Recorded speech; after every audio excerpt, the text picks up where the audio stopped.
Hello everyone, welcome back to our YouTube channel the Indian info. Court ಮೆಟ್ಟಿಲೇರಿದ ಐಶ್ವರ್ಯ ರೈ ಪುತ್ರಿ. ನ್ಯಾಯಾಲಯಕ್ಕೆ ಆರಾಧ್ಯ ಬಚ್ಚನ್ ಮಾಡಿರೋ ಮನವಿ ಏನು?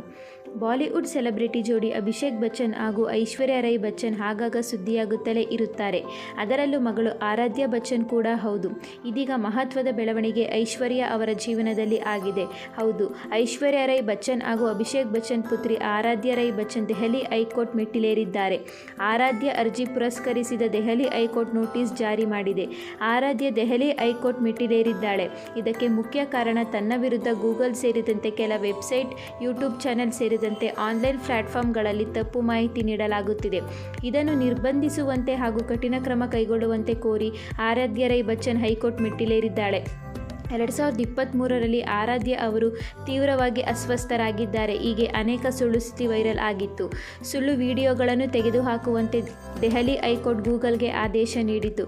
2023ರಲ್ಲಿ ನ್ಯಾಯಮೂರ್ತಿ ಸಿ ಹರಿಶಂಕರ್ ಅವರು ಇಂತಹ ವಿಷಯದ ಹರಡುವಿಕೆಯನ್ನು ಬಲವಾಗಿ ಟೀಕಿಸಿದ್ದರು. ಪ್ರತಿ ಮಗುವು ಘನತೆ ಮತ್ತು ಗೌರವಕ್ಕೆ ಅರ್ಹವಾಗಿದೆ ಎಂದು ಹೇಳಿದರು. ಅಪ್ರಾಪ್ತ ವಯಸ್ಕನ ಆರೋಗ್ಯದ ಬಗ್ಗೆ ತಪ್ಪು ಮಾಹಿತಿಯನ್ನು ಹಂಚಿಕೊಳ್ಳುವುದು ಕಾನೂನು ಸಂಪೂರ್ಣವಾಗಿ ಸ್ವೀಕರಿಸುವುದಿಲ್ಲ ಎಂದು ಅವರು ಹೇಳಿದ್ದಾರೆ. ವಿಷಯವನ್ನು ಅಪ್ಲೋಡ್ ಮಾಡಿದವರು ವಿವರಗಳನ್ನು ಹಂಚಿಕೊಳ್ಳಲು ಮತ್ತು ಭವಿಷ್ಯದ ಯಾವುದೇ ತಪ್ಪುದಾರಿಗೆಳೆಯುವ ವಿಡಿಯೋಗಳನ್ನು ತ್ವರಿತವಾಗಿ ತೆಗೆದುಹಾಕಲು ನ್ಯಾಯಾಲಯವು ಗೂಗಲ್ಗೆ ತಿಳಿಸಿತ್ತು. ಬಳಿಕ ಈ ಕುರಿತು ಉತ್ತರ ನೀಡುವಂತೆ ಗೂಗಲ್ ಸೇರಿದಂತೆ ಹಲವು ವೆಬ್ಸೈಟ್ಗಳಿಗೆ ನೋಟಿಸ್ ನೀಡಿದೆ. ಇದೇ ವೇಳೆ ಮುಂದಿನ ವಿಚಾರಣೆಯನ್ನು ಮಾರ್ಚ್ 17ಕ್ಕೆ ಮುಂದೂಡಿದೆ. ಮನವಿ ಏನು?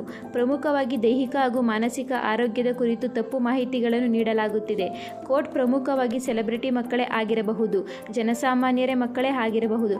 ಅವರ ವೈಯಕ್ತಿಕ ಖಾಸಗಿತನ, ಮೂಲಭೂತ ಹಕ್ಕುಗಳ ಧಕ್ಕೆ ಅಪರಾಧವಾಗಿದೆ.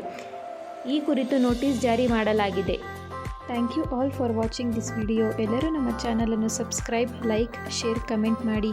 Please all do support.